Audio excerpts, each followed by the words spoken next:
হরে কৃষ্ণা, জয় শিলা প্রভুপাদ। আজ সকাল সকাল আমরা বেরিয়ে পড়েছিলাম ইস্কন দিল্লির উদ্দেশ্যে।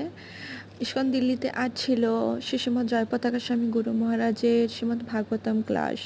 গুরু মহারাজ ইস্কন দিল্লিতে গত 4 দিন ধরে অবস্থান করছেন। আমরাও চিন্তা করছিলাম যে যদি গুরু মহারাজের দর্শন পাওয়া যেত। তো গুরু মহারাজ তো অন্তর্যামী, তিনি অন্তরের সব কথাই জানতে পারেন। তো তাই হয়তো উনি আমাদের মতো অধমদের কৃপা করে আজ সুযোগ করে দিয়েছেন ওনার সঙ্গ পাওয়ার।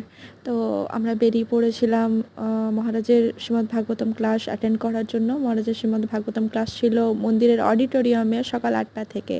তো আমরা একটু দেরি হয়ে গেছিলো, প্রভুজিকে বলছিলাম একটু জলদি চলো, তাড়াতাড়ি, যাতে অন্তত বসা না গেলেও দাঁড়িয়ে অন্তত মহারাজের দর্শন লাভ করতে পারি।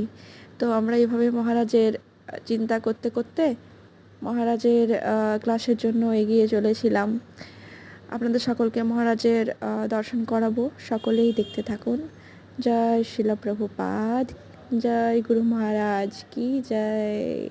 গুরু মহারাজের সঙ্গ আপনারাও ডিজিটালি এইভাবে উপভোগ করবেন। হরে কৃষ্ণা, হরি বল, জয় শিলা প্রভুপাদ।